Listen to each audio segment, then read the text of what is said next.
नमस्कार and welcome दोस्तों, मैं अजीत नेहरा आप लोगों के लिए फिर से लेकर हाजिर हूँ एक new 16 scam MLM company QNet. अपनी स्टोरी में आपको बताना चाहता हूँ मैं कैसे इसके झांसे में आया और कैसे मैं इससे बचा। क्यूनेट जो है एक षड्यंत्र है। षड्यंत्र कंपनी की तरफ से तो नहीं कह सकता कि कंपनी की तो कुछ पॉलिसी है, प्राइवेसी है, उसके अनुसार आप अपना रिफंड ले सकते हो। लेकिन जो इसके एजेंट हैं, जो इसके क्लाइंट हैं, जो इसके आपको फंसाने का काम करते हैं, वो सरासर धोखाधड़ी कर रहे हैं। वो क्या करेंगे, आपका दोस्त ही होगा, आपका रिश्तेदार होगा, वो आपको फोन करेंगे स्टार्टिंग में। अब जैसे कि होता है हर बार, क्या होता है, हेलो मैं फलाना फलाना आदमी बोल रहा हूँ, मैं रोहित बोल रहा हूँ। हाँ भाई, क्या हाल है दोस्त, काफी दिन बाद याद किया, और कैसे हो, क्या चल रहा है। एक दूसरे से बात होती है, लेकिन इनकी एक स्ट्रेटेजी होती है। स्ट्रेटेजी क्या होती है कि ये लोगों को एक आईक्यू लेवल के अनुसार उनको फंसाया जाता है। मतलब जैसे कि एक नॉर्मली बात होती है कि उनसे बात कीजिए। एक ऑडियो भी मैं आप लोगों को सुनाऊंगा अभी, ये ऑडियो आप सुनिएगा। उसमें कैसे कैसे बताया गया, कैसे कैसे अपने कस्टमर को या जो भी है उनके जो लीड हैं, जो उनके फॉलोअप हैं, उनको कैसे फॉलो किया जाता है, उसके बारे में आपको मैं बताऊंगा। चलो आगे चलते हैं। आगे चल के क्या होता है कि फोन करता है अपना दोस्त, आपका रिश्तेदार। वो कहता है कि भाई हेलो कैसे हो दोस्त। मैंने कहा अच्छा हूँ, बहुत अच्छा। कहता है बहुत बढ़िया, और नौकरी वगैरह सही चल रही है। अब जाहिर सी बात है, उसने पूछा तो मैं भी पूछूंगा। और भाई रोहित एक नाम है, रियल नाम नहीं मैं डिस्क्लोज करना चाहता। दोस्ती यारी दोस्ती का काम है, फिर भी उन्होंने जो किया, जो सोचा, वो अलग बात है। तो मैंने उनसे पूछा, और भाई रोहित क्या काम चल रहा है। कहता भाई बहुत अच्छा प्लेटफॉर्म मिला हुआ है, बहुत जल्दी सक्सेस होने वाला हूँ, और एक डाटा रीड एनालाइज का काम है। मुझे लगा भाई बहुत अच्छा काम है। मैं बोला भाई कितना क्या कुछ काम है, कितना क्या कुछ है। तो उसने बताया मेरे को, उसने बताया भाई बहुत अच्छा काम है, बहुत बड़ी कंपनी है, ऐसे काम नहीं मिलेगा आपको। मतलब एक स्ट्रेटेजी होती है कि उसको क्यूरियोसिटी, अब आपको बता देगा एमएलएम है तो आप दूर भाग जाओगे, फिर आप पूछोगे नहीं उसके बारे में। एमएलएम है, पिरामिड स्कीम है, स्कैम है। तो फिर उसके बाद क्या होता है दोस्तों, फिर वो आपको फोन काट देता कि मैं अभी बिजी हूँ, बाद में बात करता हूँ। हालांकि एक स्ट्रेटेजी होती है, इनको सिखाया जाता है, इनको ट्रेन किया जाता है इसी तरीके से। तो उसके बाद क्या होता है दोस्तों, आपको फॉलोअप करते रहेंगे तो थोड़े थोड़े दिनों के बाद हाँ भाई दोबारा से कॉल करेंगे, हाँ मेरा फोन कट गया था, फोन बिजी आ गया था, हाँ आप बताइए आप क्या बात कर रहे थे। ये एक इनकी स्ट्रेटेजी का हिस्सा होता है, एक पार्ट होता है, कैसे डील किया जाता है। तो क्यूरियोसिटी होगी, मेरे को भी कभी डाटा एंट्री का काम होगा, जेन्युइन काम होगा, दोस्त बता रहा है तो मैंने पूछा भाई कौन सी कंपनी है ये। कंपनी का नाम नहीं बताया, ना बताएंगे आपको लास्ट तक। तो कहता नहीं अपना खुद का बिजनेस है, आपको पोर्टल मिलेगा, आपका खुद का बिजनेस मिलेगा, आपकी डिजिटल दुकान मिलेगी, उसमें आप अपना काम करोगे, ई कॉमर्स का काम है, और इसमें डिमांड क्रिएट करनी होती है कस्टमर की। हो सकता है, मेरे को लगा अमेजन फ्लिपकार्ट का इन्हीं का उदाहरण देते हैं। तो मैंने पूछा भाई बहुत अच्छा काम है, चलो मैं ले लूंगा इसको। बोला ऐसे तो है, उन्होंने ये तो बताया कि 2 लाख के नियर अबाउट आपका कॉस्ट होगा। मेरे को लगा जेन्युइन है, लेजिट काम है तो कर लेना चाहिए, इसमें कोई एतराज नहीं है। और मैं करने का जागरूक था, मेरे पास कुछ पैसे थे भी, मैंने जोड़ रखे थे। अब दोस्त बता रहा तो पूरा फेथ है, विश्वास है। मैं बार बार उनसे क्यूरियोसिटी हुई, मेरी जानने की इच्छा हुई, लेकिन उन्होंने कंपनी का नाम बताया। बस उन्होंने ये बताया रीड एनालाइज करना, डाटा रीड एनालाइज करना और डिमांड क्रिएट करनी। मेरे को लगा बहुत अच्छा है। तो उसके बाद क्या होता है दोस्तों, वो कहता है कि भाई ऐसे नहीं होगा, जब आएगी डिमांड तो ही आपका इंट्रो करवाऊंगा मैं। मेरे को लगा ठीक है भाई, हो सकता है कि बोला ऐसे किसी को शॉर्ट लिस्ट नहीं होते। तो मैंने बताया कि मैंने एमबीए किया हुआ है। मैंने एक दिन फोन आया उनका कि अभी इंट्रो होने वाला है, आप अपनी डिटेल भेज दीजिए, आपका नाम, email ID, mobile number, location, कहाँ पे रहते हो। तो ठीक है, मैंने भेज दिया। भेजने के बाद 2-3 दिन बाद फोन आया एक बंदे का। उन्होंने कहा था, रोहित ने कहा था कि आपके पास मेल आएगी, लेकिन मेल नहीं आया। मेल के बदले मेरे पास एक फोन कॉल आया कि डियर अजीत जी, आप शॉर्ट लिस्टेड हो गए हैं, नेक्स्ट राउंड के लिए आप तैयार रहिए, और आपको रोहित जी जो हैं आपको बता देंगे कि आगे क्या होएगा, उनके संपर्क में बने रहिए आप। मेरे को लगा ठीक है भाई। तो 2-3 दिन के बाद उन्होंने बताया कि आपका शेड्यूल आएगा, इंटरव्यू शेड्यूल आएगा, हम आपको बताएंगे। तो उन्होंने मेरे पास मैसेज कर दिया, व्हाट्सएप कर दिया कि भाई इसमें जो है आपको क्या करना होगा कि आपको इंटरव्यू फेस करना होगा, और इंटरव्यू की लोकेशन रोहतक में रहेगी और टाइमिंग रहेगा 1 बजे, और आप फॉर्मल ड्रेस में आना। बंदे को लगे भी वाकई में बहुत तगड़ी कंपनी है, बहुत अच्छा काम है, फॉर्मल ड्रेस में आना, ये कंपनी की जो है पॉलिसी है। मेरे को लगा ठीक है। मैंने स्पेशली, मेरे पास भी, मैं फॉर्मल ड्रेस बहुत कम पहनता हूँ हालांकि, लेकिन मैंने खुद इसके लिए खरीदा, फॉर्मल ड्रेस खरीदा और मैं इंटरव्यू के लिए चला गया दोस्त से। उधर चाय पानी पिया दोस्त के साथ, दोस्त आ गया था, गाड़ी लेके मैं गया था उधर। तो एक पीते रहे, 1 बजे का टाइम था, 2 बजे मेरे पास फोन आया कि आप जल्दी से जल्दी, एक मॉल है वहाँ पे एक होटल था, वो बहुत पुराना ओल्ड टाइप का, बिल्कुल फ्लॉप होटल होता ना, जिसमें ना एसी होती है ना कुछ होती है, वो बिल्कुल वो होटल उन्होंने बुक कर रखा था। हालांकि मैंने काफी सारे वीडियो देखे यूट्यूब पे कि वो कोई कॉफी डे में ले जाते हैं, या वो एक और है वो कॉफी डे में ले जाते हैं, या फिर कोई और बढ़िया सा रेस्टोरेंट में आपका डील करते हैं। तो मैंने देखा कि भाई वहां तो बहुत सारे सभी लोग टेबल पे बैठे हुए हैं, एक दूसरे को समझाने में लगे हुए। तो वो शर्मा जी थे, रोहतक से ही बिलोंग करते थे। अब वो भी बात है कि वो पहचान तो आ गया था मेरा, क्या ये लोकल बंदा है, लेकिन वो एक स्ट्रेटजी होती है उनकी कि आपको बताएंगे सर हम चाहते हैं कि आपको ये जो है ऑफर मिले, आपकी शॉर्ट लिस्टेड हो जाए, आप भी लोकल हो, मैं भी रोहतक से हूँ, और मेरा जो है बैकग्राउंड बहुत चेंज हुआ, मैं भी आपकी तरह ही था।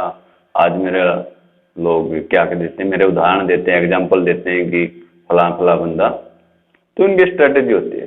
तो उन्होंने मेरे को बताया कि बिजनेस क्या होता है, बिजनेस किस तरह से होते हैं, एक प्रोडक्ट डेवलपमेंट होता है, एक बिजनेस डेवलपमेंट होता है, एक हम बिग टिकट पे काम करते हैं, स्मॉल टिकट पे काम नहीं करते हैं, और इसमें बहुत बड़ी अपॉर्चुनिटी है। आप बहुत जल्दी, वो बड़े बड़े जो एमएलएम के काम होते थे ना, आपको पिरामिड स्कीम बना के, स्कीम स्कैम, 1 के नीचे 2, 2 के नीचे 4, 4 ऐसे बनाते थे, वो नहीं बताते आजकल।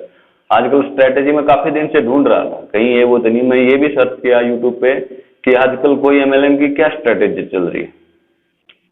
तो स्ट्रेटेजी चलते चलते उन्होंने मेरा इंटरव्यू लिया। इंटरव्यू लेने के बाद हाँ दोबारा से उन्होंने पूछा, मेरे को ब्रीफ कर दिया। अब कहते हैं कि आपके हमारे बहुत बड़े साहब आने वाले हैं, उनका टाइम बहुत इंपॉर्टेंट है, वो मेरे गुरु हैं।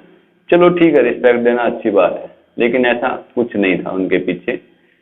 और वो थोड़ी देर के बाद वो कॉल लगाते रहे। इनके ये भी स्ट्रेटेजी है कि आपको कॉल लगाएंगे, 15-20 मिनट आपको वहीं आपको समझाते रहेंगे, और वो बाहर ही बैठा होगा कहीं ना कोई वो बंदा जिसके बारे में जो स्ट्रेटेजी बनाई गई थी कि हमारे बड़े साहब आने वाले हैं, बहुत बड़े वो हैं, इंपॉर्टेंट पर्सन है, वीवीआईपी हैं, और उनका टाइम बहुत वो है, उनसे अच्छे से बात करना, जिससे कि इंसान के अंदर जो भी है वो सोचेगा भाई वाकई में बहुत अच्छा इंसान होगा, बहुत अच्छा एजुकेटेड पर्सन होगा, बहुत अच्छी अर्निंग करता होगा, बहुत बड़ा कंपनी का कोई लोयल वाइस प्रेसिडेंट या फिर जीएम लेवल का कोई होगा, अधिकारी होगा। तो वो आए मेरे पास सेकंड वाले बंदे। तो उसने मेरे को क्या कहा, उन्होंने कहा कि सर वही बात वो दोबारा बताया, प्रोडक्ट डेवलपमेंट क्या हो, बिजनेस डेवलपमेंट। हम स्टार्टिंग में तो किसी को कुछ पल्ले पड़ता नहीं है क्या होता है स्टार्टिंग, हालांकि मैंने एमबीए किया था, लेकिन प्रोडक्ट डेवलपमेंट मेरे का भी एक मोटिव है कि मैं एक ई कॉमर्स बिजनेस करना चाह रहा था। तो मेरे को लगा बेस्ट अपॉर्चुनिटी है, ई कॉमर्स बिजनेस है, बहुत अच्छा है, मेरे को हेल्प मिलेगी, और आगे चल के मैं इधर से पैसा स्टार्टअप कर सकता हूँ, पैसा उठा के, पैसा कमा के।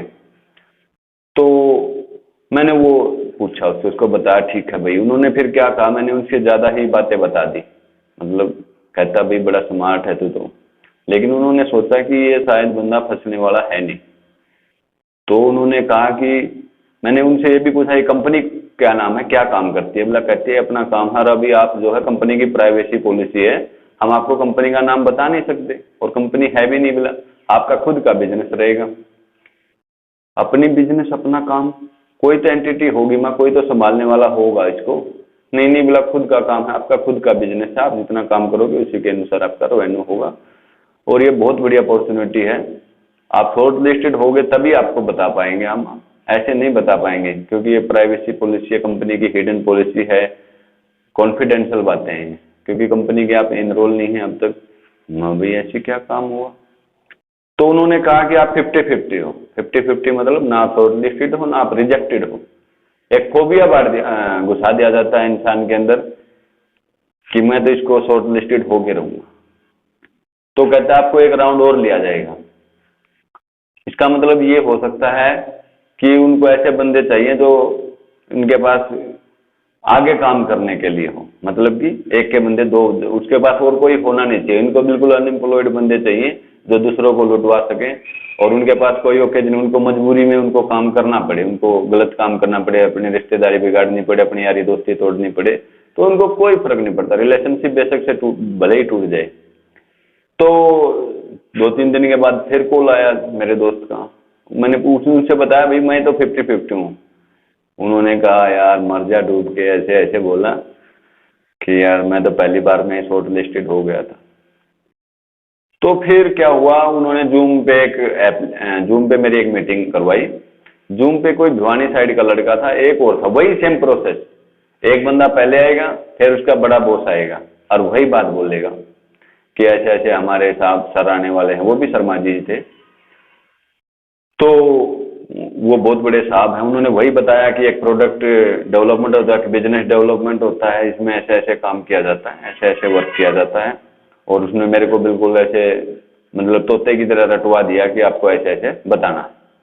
तो वो सर आए थोड़ी देर के बाद, वही 20 मिनट उन्होंने 1 घंटा ले लिया मेरा, और 1 घंटा लेने के बाद फिर वही 20 मिनट में सर आने वाले हैं, अभी बिजी चल रहे हैं, बहुत इंपॉर्टेंट है। हाँ भाई ये तो कुछ न कुछ लोचा, मेरा दिमाग का घूम गया। मैंने सोचा, तो फिर वो सर आए। सर आने के बाद क्यूरियोसिटी मेरे अंदर थी। अब उन्होंने मेरे से कुछ नहीं पूछा। उन्होंने पूछा कहाँ से हो, उन्होंने पूछा तो आप तो सीएम के चीफ मिनिस्टर के गांव से हो, क्या डेवलपमेंट किया?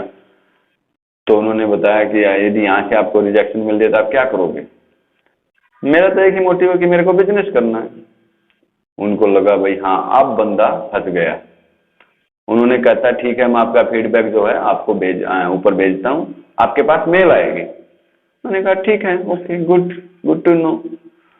तो उन्होंने क्या किया, शाम के मेरे पास 6-7 बजे के करीब मेरे पास फोन है कि ऐसे ऐसे सर, बोला प्रदीप सर नाम था उनका, प्रदीप सर ने आपके एक जो है रिक्वेस्ट भेजी है, आपको क्या लगता है आप सिलेक्टेड हो या रिजेक्टेड हो? अब मैंने कहा भी मैं पूरे कॉन्फिडेंस में, भाई बड़ी अपॉर्चुनिटी है, बहुत बड़ी अपॉर्चुनिटी है, ऐसी अपॉर्चुनिटी हाथ से ना छूटने पाए। ये क्यूरियोसिटी होती है, एक सोच होती है, एक माइंड में जम जाता है ये बात। तो उन्होंने क्या किया, मैंने कहा हाँ मैं सिलेक्टेड हूँ, मैंने पूरे कॉन्फिडेंस के साथ कहा। तो उन्होंने मेरे को कहा कॉन्ग्रेचुलेसन यू आर सिलेक्टेड। आप जो है एक टोकन मनी होती है, उन्होंने कितने उसने बताया कि रोहित जी जो फेक नाम है, मैंने अपने एनालाइज करके बताया, रोहित जी ने आपको कितना बताया, कितना पैसा इन्वेस्ट करना रहेगा? मैंने कहा 1,85,000 रुपए उन्होंने मेरे को बताया था कि इतना रुपए इसमें इन्वेस्ट करना पड़ेगा आपको। तो मैंने कहा ठीक है। उन्होंने कहा ठीक है, आपको 10% टोकन मनी सुबह 12 बजे तक आपको पे करना रहेगा, और अभी टिकट वो सीट बुक करने के लिए सीट बुक लिमिटेड है। अभी आप जो है अपने पैन कार्ड, आधार कार्ड, एक फोटो भेज दीजिए। अब क्योंकि मेरे पास भी 22 वर्ष का इनकम है, साइड बिजनेस है, पैसिव इनकम है मेरे पास, तो उन्होंने सजेस्ट भी कर दिया कि आप अपनी वाइफ के नाम से ले लीजिए। मैंने अपनी वाइफ से पैन कार्ड, आधार कार्ड, वो डिटेल अपने दोस्त रोहित के पास भिजवा दिया। ये भी बात है कि आपको कंपनी के बताएंगे नहीं कंपनी कौन है क्या है, और ना कंपनी में पैसे इन्वेस्ट करवाएंगे, टोकन मनी भी। वो अपने यार दोस्त को ही या रोहित को ही मैंने उसको 18,000 रुपये, 500 रुपये सुबह 12 बजे से पहले उनको भेज दिया, पैन कार्ड, आधार कार्ड। वो मैंने शाम को ही भेज दिया, 9 बजे से पहले भेज दिया। 7 बजे कॉल आया था, 9 बजे तक मैंने भेज दिया। अब आगे का प्रोसेस क्या है? अब मैंने सर्च किया, सर्च करता रहा, नहीं मिला। मेरी वाइफ एजुकेटेड है, BA है और वेल एजुकेटेड है, तो उन्होंने मेरे को गाइडेंस दिया। दोस्तों कई बार हम ना शादी के टाइम हमारे साथ में फेरे में बताया जाता है, या जो भी बताया जाता है, पंडित जी वो सही बात बोलते हैं कि जो भी आपको निर्णय ले वो एक दूसरे से पूछ के लेना चाहिए।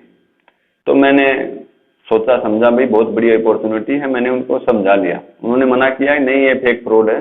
और एक मेरा साडू भी था, उसने बताया सेंटर बहुत होते रहते हैं रोहतक जैसे शहर में, तो मेरे को भी लगा कि हाँ कुछ है। लेकिन मैं निरंतर यूट्यूब पे सर्च करता रहा, न्यू MLM स्कैम स्कीम, क्या इंट्रो सिस्टम है, क्या नया स्कैम चल रहा है, मतलब कैसे लोगों को फंसाया जा रहा है न्यू MLM स्कीम में। तो खुदा न खास्ता एक क्यूनेट मेरे को मिला। तो मैंने वो स्ट्रेटेजी, जो भी स्ट्रेटेजी, कई बंदों ने, वो उन लोगों का मैं बहुत बहुत धन्यवाद आभारी हूँ, उन्होंने मेरे को बताया कि ऐसे ऐसे स्कीम स्कैम जो मेरे साथ हुआ था वही फॉलोअप उनके साथ हुआ था, उनका पैसा इन्वेस्ट हो गया था। तो वो 4 दिन की बात है, मैं तब तक 70,000 रुपये मैं रोहित जी के खाते में पे कर चुका था। और वो बात बोलते थे कि आपको 1 महीने का टाइम मिलेगा, आप रिफंड कर सकते हो, रिफंड करवा सकते हो। तो मैंने कहा ठीक है, 70,000 रुपये मैंने पे कर दिए थे, बाकी भी मैंने पे कर दिया। लेकिन उस टाइम पे उन्होंने सीट बुक कर दी थी, मेरे पास मेल आ गया था। मेल आने के बाद कंपनी की पॉलिसी मैंने देखा कि 1 महीने का रिफंड उन्होंने बता भी दिया था यूट्यूब पे, और भी सज्जन पुरुषों ने ये बात बता दिया था। तो मैंने तुरंत उस ऑर्डर को, वो होटल का कुछ पैकेज था और वो कुछ लोगों को तो पता ही नहीं लगता है क्या है, तो मैंने उनसे पासवर्ड मांगा, और पासवर्ड मांगने के बाद ये सब कार्रवाई मैंने उसको रिफंड का प्रोसेस किया, और विद इन 20 या 25 डेज में मेरा पैसा पूरा रिफंड आ गया दोस्तों। तो इसलिए स्कीम स्कैम बहुत बड़ी स्कैंडल है, और क्यूनेट ने तो पूरी वो बता रखी है। और ये जो आपको प्रोडक्ट देते हैं, इसमें 10 जो आपका होटल का है पैकेज देते हैं कि वो फॉरेन में, दुबई में ये जाते हैं। अब ये बताइए, अब जो बंदा अनएम्प्लॉयड है, 5,000 रुपये डेली बेसिक कमाता है महीने की, तो वो कहाँ जा पाएगा? दुबई में खर्च भी होता है, वीजा भी बनवाना पड़ता है, या फिर कहीं पे भी गोवा का भी टूर नहीं बना पाएगा। और या फिर जो है, अब मेरे को जरूरत नहीं, 100 रुपए की घड़ी नहीं बांधता मैं, आज 100 रुपए की घड़ी नहीं बांधता, और एक घड़ी का मेरे को 1,20,000 रुपए की घड़ी दे दी, कहते हैं मैं स्विस घड़ी है, स्विस घड़ी। अब स्विस घड़ी जब 100 रुपए की बांध नहीं सकता, तो स्विस घड़ी का करेगा क्या? उस लेवल का बंदा भी तो होना चाहिए। ये मैंने उनसे ये सवाल पूछा, बाद में मैंने उनको बहुत ताड़ा, उनको बताया कि भाई इसको क्या फायदा, आपको क्या वो होने वाला है, इसमें क्या फायदा? उसके अनुसार रेपुटेशन भी होनी चाहिए। अब मैं मर्सिडीज लेके आऊँ, मर्सिडीज के सामने फोटो तो खिंचवा लो, उसके अंदर तेल भी डालना है, मेंटेनेंस भी करवानी है, इंश्योरेंस भी करवाना है, और 15 साल के बाद वो उसकी एक्सपायरी भी हो जाएगी। रजिस्ट्रेशन 15 साल का ही होता है इंडिया में, जो 4 व्हीलर व्हीकल होता है, कॉमर्शियल हो या प्राइवेट व्हीकल हो, तो उसके अनुसार है। तो इस तरह के जो 10,000 रुपए की, 5,000 रुपए की घड़ी का वो वैल्यू नहीं है। आप कहीं पे भी उसका वैल्यूएशन करवा लेना इंडिया में, जो भी बड़े बड़े घड़ियों के जो व्यापारी होते हैं, उनसे जाके आपको कि ये घड़ी मेरे को बेचनी है, तो उसका वैल्यूएशन बताएगा वो कितना है, 2,000, 3,000, 1,500 रुपए की घड़ी 1,20,000 में बेच रहे हैं, तो इससे बड़ा क्या होगा? और जो मेरे को डिमांड भी नहीं थी। तो काम ऐसा करना चाहिए। MLM एक मल्टी लेवल मार्केटिंग स्कीम होती है, लेकिन कुछ कंपनियां